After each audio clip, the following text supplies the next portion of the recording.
Hi folks. Last video I said I was going to build a stove and supplement my heat. Got everything pretty much rounded up.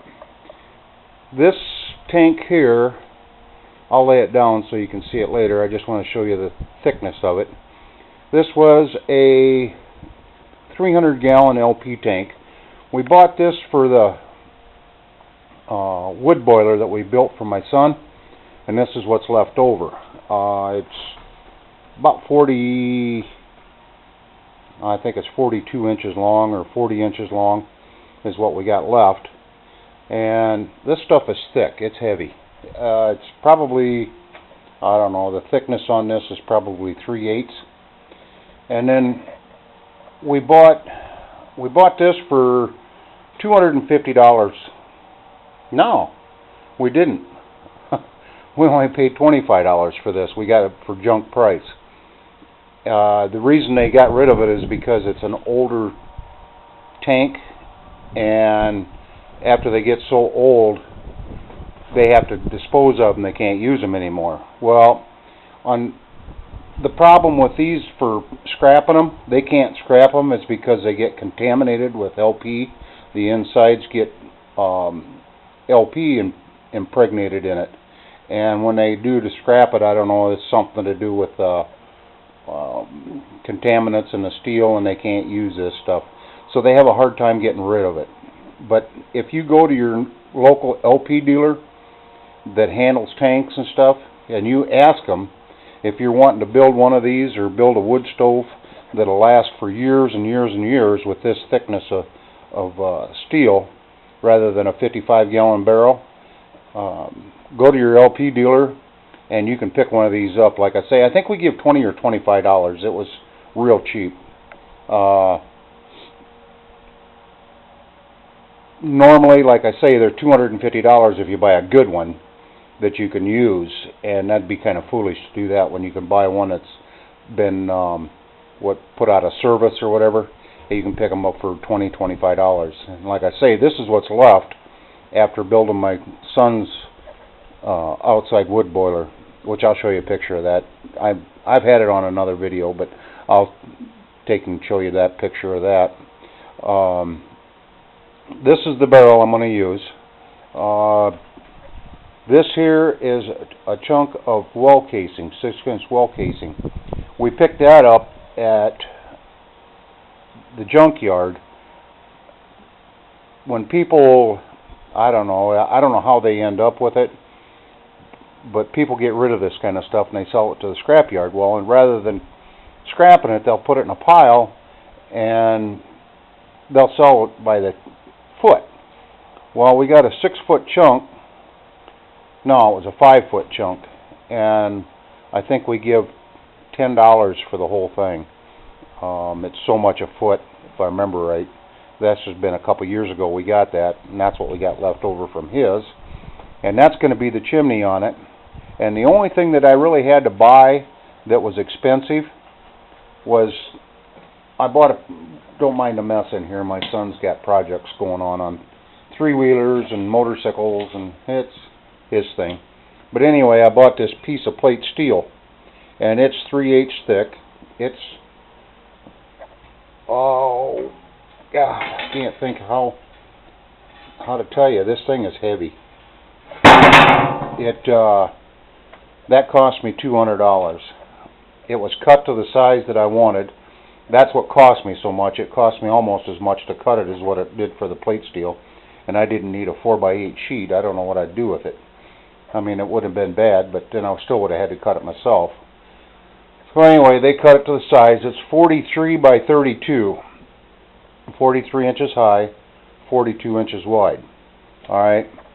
Now, that's what's going to go on top of my barrel here. Now, I'm going to lay this down.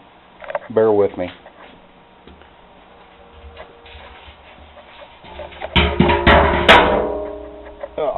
There. Now, what I'm going to do is I'm going to come down 4 or 5 inches from here down, and I'm going to cut this all out from it'll have that plate's going to come across here, and it's going to set flat on top, and then I'll have to fill a gap up there with what I got left. Everything is cut to fit. I'll have to show you after I get going on it. But anyway, this is my stove. It's 24 inches round, I believe. Let me check here. Oh, yeah. I don't know if you can see that or not, but it's 24 inches round. And I'm going to cut down 4 inches, so I'll have like pretty good sized firebox underneath there. And that'll give me my cooking surface on top that I want with that plate on there. It's going to overhang about 3 inches or 4 inches on each side. So that way if you want to cook on it and you want to just simmer something, you just put it off to the side, just like a regular cook stove. And then on the inside, I want to put a set of coils in it for my heat, hot water heat. And I'm going to put them in on the side, and then they'll go right across underneath the top surface. When I get going in it better, I'll show you. As I go on with building this, I'm hoping to have it done by this weekend. Sunday or Monday I'll have it done, because Friday and Saturday it's supposed to rain, so I can spend some time over here on it. But anyway, the chimney, this piece here is going to go, let me mock this together here if I can. Anyway, that's going to go up here like this. It's going to come out the top like that, and that's going to be right there where my oven's going to be. Now that oven's going to cost me right around $200, $150 to $200, and it sets on top of your cook stove. And it's pretty good sized. I mean, it's not like the Coleman fold-up oven, but anyway, that's what it's going to look like pretty much when I get done. Is the chimney's going to come up here, and there's going to be a flat plate on that, and then it's going to stick out, like I say, I think 6 inches, if I remember right. I don't remember. It's 36 inches. I got a total of 36 inches it's going to go across. So it looks like it's going to work good. And then I'm going to have my water coils coming out right underneath of it, so it heats up my water, and that's going to come out the side and then go out the back, and I can plumb my water into it. All right. Another thing I'm going to try to do, I don't know if I'll get it done or not, but all the new stoves have got, I don't know if you can see in there or not, but anyway, all the new stoves have what they call a catalytic converter or a reburn. And what it is a pipe, 2 pipes actually. It draws air. What I'm going to do is I'm going to, on the front of this, when I cover this, it's going to have a pipe that comes in, up, and then across the top, and there's little bitty holes drilled in that top piece. It's going to go in the top. If you look on YouTube and look up DIY reburn, you'll see what I'm talking about. Anyway, I'm hoping to do that in here to get more heat and more burn, a better burn out of it. And I had a stove that had that option on it, but it didn't have one thing. It would not, okay, it didn't have a bypass. So it was hard to start. Now, what I mean by a bypass is be able to light the fire and the smoke go up through the chimney, and then when it got it burning, then you could shut it down and it would go back to the reburn system. Alright? Our other one, you had to light it, and it had to get hot, and it smoked real bad. I mean, it was a good stove, don't get me wrong. I paid $600 for it, but like I say, it was hard to start it without having it smoking. Well, this one here, I'm hoping to fix that problem with a little damper and a different burn chamber in it. It's going to be a little in detail to get that done, but as I go, I'll show you. Anyway, that's my plan for this. it's looking good. I mean, I got $200 in it so far. All the other stuff I had, and a regular cook stove, like what I want to be able to hold a fire all night, is about $1,500, and that's for the cheapest one. And they go on up to, oh, you can spend $10,000 on a wood stove, cook stove rather. And I'm going to try to supplement a wood stove and be able to heat my house and my water with something I can build for, I'm hoping to get it done for less than $300, which that's not including the oven. If I buy the oven attachment that goes on top, it'll set on the top right there by the chimney coming up. It sets just on there. It works similar to the Coleman fold-up oven. Only the Amish make this one, and it just sets on top of your stove, and it's supposed to get up to 400 degrees, so there ain't too much stuff that you can't cook, you know, at 400 degrees. Usually it's right around 350. So if it does, that's fine. I'll be very impressed with it. But that way I'll have my oven, my stove, and I'll have my hot water heat, and be able to keep my fire going all night long, so I don't have to get up in the middle of the night and be able to stay warm. Like I say, this thing here is heavy. That plate steel that's over there, that plate steel probably weighs 125 pounds minimum. Like I say, that's 3/8 thick. This is 3/8 thick. That chimney is 1/2 inch. That pipe, I don't know. You can see it. It's thick. It's 1/2 inch thick.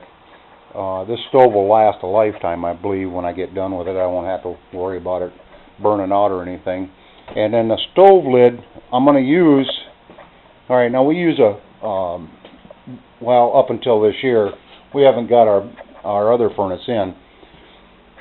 This is a 55-gallon barrel, and it's got Vogelzang, I guess it is, wood stove barrel kit on it. The one I've got is just a little bit bigger than this, and the only difference between this one and the one I got is there's no gasket on the door. There's no place to put one on it, and it's good for a garage. I mean, it doesn't leak. When you shut it down, the smoke comes out the door. Well, with the one I got a little bit bigger door, and it's a little bit tighter. All right, and then we do something different. Down on the bottom, we put a piece of 2-inch pipe in there, and that's what we use for the damper rather than using the slide deal that's on there. We use a 2-inch piece of pipe, and then when we're getting it started, we leave it open, and then when we want to shut it down, we put a can over top of it with a hole, a real small hole, like about a 1-inch hole or even a 1/4-inch hole. We've got 2 different ones depending on how cold it is outside and how hot we want it to burn it. That's our draft control. So that's what we use on ours. It seems to work better. We've had them both ways with the slide, and then the 2-inch pipe works better, I think. That's what we found out anyway. And then, like I say, this stove is 2 years old, and it's already starting to get wear marks on it as far as the stove's getting thin in spots. We've already had to patch one hole on the bottom of it, but with a welder you can fix just about anything as long as there's something to halfway decent to patch into or weld to. If you've got the equipment, doing this is fun. Being able to figure this out and build it yourself. There's a lot of work involved, but when you get done, you know it's going to be right. Sorry about the wind. We've had some good weather. It's been up. Last week it was in the 20s at night, and yesterday it was 77. Today it's supposed to be about 75, but we've had a southwest wind bringing this warm air up to us, and it's been up to 30-mile-an-hour gusts. So it's been great. We've got half the corn in right now. Finished that up yesterday morning, and I got everything all done. So I got 2 weeks worth of break that I don't have to do any farming, and then I'll have to go back to farming again for a couple days. But we're moved back into the trailer. We've got ungodly amount of stuff to unpack and get put away, and I'm trying to get her to get rid of a lot of stuff. We don't need it. I mean, we've got 5 roasters, so we don't need 5 roasters. We've got 3 sets of dishes. We don't need 3 sets of dishes. I mean, I'm trying to get her to downsize. We don't need a lot of this stuff that we've got. But anyway, this is what's going on with this. I wanted to show it to you, and I'll do some more videos on building it as I go. Like I say, it'll be this weekend before I get a chance to work on it. Today is Wednesday, so I'll probably do another video Saturday or Sunday on the progress, on the stove. And like I say, I got a piece of plate steel. It's not as heavy as the barrel that goes on the front. It's just 1/4 inch. And when I get all done, this stove's probably going to weigh right around 400 pounds, probably 450. Now it's going to be a big, heavy stove. It's going to take more than just 2 people to move it. But once you get it in there, it's going to be there for pretty much ever. That's about all I got today, YouTube.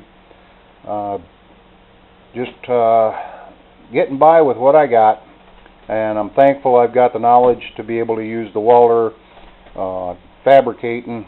I've done that pretty much all my life, so it comes pretty much natural with being in all the businesses and the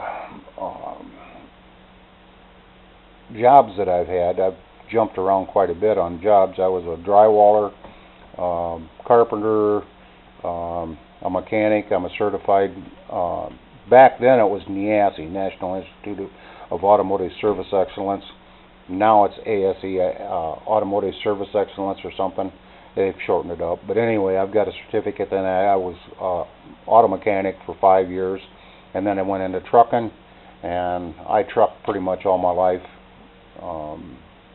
Owner-operator, had my own authority, and it was a good life. And then in between, I've had construction, I've had all kinds of stuff, and I've used it all. All the knowledge that I've got over the years, I put it together, and this is the kind of stuff that I come up with, and that too. So there's never a dull moment, like I say. We keep busy. Thanks, YouTube.